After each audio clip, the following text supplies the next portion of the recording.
बिस्मिल्लाहिर्रहमानिर्रहीम अस्सलाम वालेकुम स्टूडेंट्स आपको आज के इस वीडियो सेशन में खुशामदीद। स्टूडेंट्स, आज आपका द मूविंग फिंगर का एक मोस्ट इंपॉर्टेंट क्वेश्चन, बल्कि दो मोस्ट इंपॉर्टेंट क्वेश्चन जो हैं इस वीडियो में मैं आपके साथ शेयर करूंगा। स्टूडेंट्स, मेरी इसका जो पहला पार्ट है वो वहाँ पे दस्तयाब है यूट्यूब पे, और इसके 15,000 के करीब के इसके व्यूज़ हैं। और स्टूडेंट्स बहुत ज़्यादा रिक्वेस्ट मुझे भेज रहे थे, और फिर मैंने ज़रा मसरूफियत की वजह से स्टूडेंट्स थोड़ा सा लेट हो गया, फिर आपका पेपर भी करीब है। तो विदाउट वेस्टिंग टाइम स्टूडेंट्स आपको बता देते हैं कि इसका ये जो क्वेश्चन मैंने डिस्कस किया है ये दो तीन बार रिसेंटली तो दो तीन बार आया। इससे पहले भी ये क्वेश्चन जो है वो आ चुका है। मुख्तलिफ वेल्डिंग के साथ ये क्वेश्चन आता है पेपर में। सवाल बड़ा इंपॉर्टेंट है कि कहानी जो है इसके अंदर माइस्टीरियस एलिमेंट्स हैं, यानी पुरअसरार किस्म के, माइस्टीरियस किस्म के जो है, जैसे एक मिस्ट्री होता है, जो राज़ों से एक भरा हुआ अनासर जो है वो इसके अंदर मौजूद हैं। ख़ास तौर पे वो जो मिसिस ग्रेंसी की पोर्ट्रेट है उस हवाले से। स्टूडेंट्स, पहली वीडियो आप देखेंगे तो फिर ही आपको इसकी अंडरस्टैंडिंग होगी, क्योंकि आपके पास किरदारों का खाका होना चाहिए और समरी आपके माइंड में होनी चाहिए, तो फिर ही आपको बेटे इसकी बेटर अंडरस्टैंडिंग हो सकती है। ये सवाल एक दफ़ा आया कि एलिमेंट ऑफ मिस्ट्री डिस्कस कीजिए कहानी द मूविंग फिंगर में, तो हम दोनों तरह से इसको डिस्कस कर लेते हैं। ये स्टूडेंट्स, इसका आप जवाब देख लेते हैं। बहुत ही आसान जवाब में स्टूडेंट्स मैं सेंटेंसेस बनाता हूँ आपके लिए। आमतौर पे मेरी कोशिश होती है कि पैसिव वॉइस का सेंटेंस इस्तेमाल ना करूँ, एक्टिव वॉइस का सेंटेंस इस्तेमाल करूँ, सादा मगर स्टैंडर्ड लैंग्वेज में मैं आपके साथ ये सारे नोट्स वगैरह आपको बना के आपके लिए पेश करता हूँ। और आपकी मोहब्बत का शुक्रिया कि इतने ज़्यादा स्टूडेंट्स ने मेरा ख्याल है कि कोई हज़ारों तो नहीं, लेकिन सैकड़ों, कोई तकरीबन सैकड़ों स्टूडेंट्स ने मुझसे कहा कि नोट्स जो हैं वो इसके मुझसे मंगवाए हैं, और अल्हम्दुलिल्लाह वो इससे फ़ायदा भी उठा रहे हैं और उनकी एग्ज़ाम में उनको प्रिपरेशन में हेल्प आउट भी होती है। So there is no doubt, इसमें कोई शुबा नहीं है that there are some mysterious elements in the story the moving finger. के कहानी द मूविंग फिंगर के अंदर मिस्टीरियस एलिमेंट्स मौजूद हैं, और इस कहानी को लिखा था एडवर्ड वाटोर्ड ने। देयर आर सम एस्पेक्ट्स के ऐसे पहलू हैं that make the story mysterious, जो कि कहानी को पुरअसरार बना देते हैं। Let us discuss these aspects. आइए इन पहलुओं को, इन एस्पेक्ट्स को देखते हैं वन बाई वन, एक एक करके। ये तो हमारे सवाल का इब्तदाइया होगा। ये सवाल का इब्तदाइया बेटे बनाने का तरीका है। कोई भी आप क्वेश्चन अटैम्प्ट करते हैं तो आपको सवाल की वर्डिंग को ना इस तरह एडजस्ट किया करें। इंट्रो देते हैं यानी जिसे हम कहते हैं। Firstly the portrait of the second Mrs Grancy. ख़ास तौर पे इस कहानी के अंदर जो सबसे बड़ी मिस्ट्री वाली चीज़ बनी है ना, पुरराज जो चीज़ बनी हुई है वो है मिसेस ग्रांसी की, सेकंड मिसेस ग्रांसी की पोर्ट्रेट। बहुत ज़्यादा मिस्टीरियस है, इतनी ज़्यादा उसके बारे में डिस्कशन होती है उस पोर्ट्रेट के बारे में। और कहानी के जो दो मेजर किरदार हैं, मिस्टर ग्रेंसी और मिस्टर क्लेडन, ये दोनों किरदार जो हैं इसको मुख्तलिफ अंदाज से इसके लिए व्यूज़ रखते हैं, वो मुख्तलिफ अंदाज से इसको परसीव करते हैं। और फिर जो लोग इसको देखते हैं, जब इसकी डिस्कशन होती है पब्लिकली इस तस्वीर की, इस पोर्ट्रेट की, तो ये सारी की सारी मिस्ट्री से भरा हुआ है। राइटर ने ऐसी उसके अंदर एक जान भर दी, यकीन माने, कि लोग उसकी पोर्ट्रेट को देखते हैं। डिफरेंट कैरेक्टर्स परसीव, और इस कहानी के जो मुख्तलिफ किरदार वो परसीव करते हैं। परसीव होता है देखना, परखना, जज करना। दिस पोर्ट्रेट, इस पोर्ट्रेट को देखते हैं डिफरेंटली, मुख्तलिफ अंदाज से। मसलन Claydon sees it as Mrs Grancy spirit.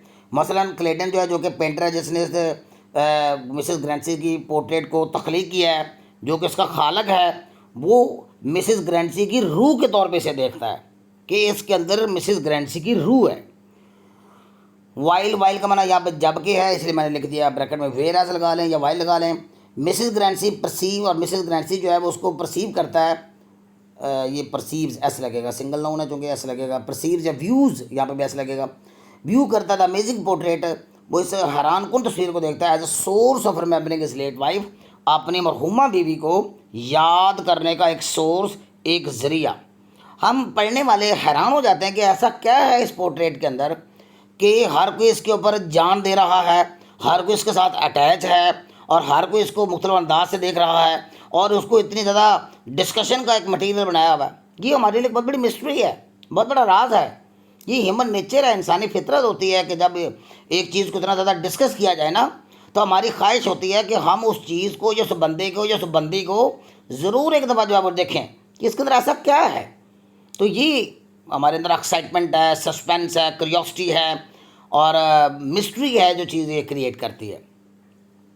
So there is mysterious perception, लिहाजा एक पुरस्कार किस्म की परसेप्शन है, ख्याल है, तस्वर है, with reference to the portrait, इस पोर्ट्रेट के हवाले से। दिस डिफरेंस इन परसेप्शन, उस परसेप्शन के अंदर जो फ़र्क है, creates a sense of mystery, राज और क्रियोसिटी का एक एहसास पैदा करता है हमारे अंदर, यानी एक मिस्ट्री का, पुरस्कारियत का और तजस्सुस का एक एहसास पैदा होता है हमारे अंदर। Another mysterious element with reference to the changes, और फिर दूसरा इसका जो चेंजेस आती हैं वो चेंजिंग्स बहुत ज़्यादा की जा रही हैं। और इस तस्वीर के अंदर, इस पोर्ट्रेट के अंदर आप नोट कीजिए एबिलिटी टू चेंज है, इतनी ज़्यादा एबिलिटी है कि उसको अल्टर कर देते हैं। यानी क्लेडन पहले उसकी पोर्ट्रेट बनाता है बिल्कुल एग्जैक्टली जिस उम्र की मिसेस ग्रैंसी थी, और जबकि मिस्टर ग्रैंसी ज़्यादा उम्र का था। मिस्टर ग्रैंसी ने जब उसको देखा तो उसे ऐसा लगा कि तस्वीर उसका मजाक उड़ा रही है। उसने क्लेडन को कहा कि इसकी तस्वीर को बदल डालो और मेरी एडवांसिंग एज यानी मेरी ढलती उम्र के मुताबिक इसको बना डालो। फिर चेंज आया, फिर वो बाहर चला गया, फिर मिसेस ग्रैंसी वापस आया, फिर उसने चेंज की, एक रिक्वेस्ट की। फिर जब ग्रैंसी की डेथ हो गई तो क्लेडन जब तस्वीर अपने साथ ले गया तो तब उसने उसके अंदर चेंज कर दिया, ऑल्टर कर दिया according to his own desire. तो ये जो चेंज है, 3-4 बार जो चेंज हुआ है, ये भी बड़ा एक मिस्टीरियस है। अच्छा, वैन मिस्टर, ये एक नोट कर लीजिएगा, बहुत इंपॉर्टेंट बात है। When Mr Grancy return from abroad, जब मिसेस ग्रैंसी बाहर के मुल्क से आता है, ही फील्स द डिफरेंस, फ़र्क महसूस करता है एज अपनी उम्र में, and that was wife age, और अपनी बीवी की उम्र में, रिफ्लेक्टेड इन द पोर्ट्रेट, जो कि पोर्ट्रेट के अंदर रिफ्लेक्ट हो रही है। ये पोर्ट्रेट कैसे नहीं आएगा students? The portrait seems to mock at his old age, और ये पोर्ट्रेट ऐसे लगता है जैसे उसका मजाक उड़ा रही है। देर फॉर रिक्वेस्ट क्लेडेंस से रिक्वेस्ट कर दो तो ऑल्टर अकॉर्डिंग टू एज, कि उसे उसकी उम्र के मुताबिक ढाल डाले। फाइनली क्लेडन उसको ऑल्टर करता है according to his own desire, अपने ख्वाहिश के मुताबिक। Claydon takes the portrait with him, Claydon अपने साथ तस्वीर को ले जाता है, पोर्ट्रेट को ले जाता है after the death of Mr Grancy की डेथ के बाद। It also shows the portrait, और ये चीज़ जाहिर करती है कि ये जो मिस्टीरियस पावर है इसके अंदर, पुरस्कार कुव्वत है ओवर हिम, उसके ऊपर।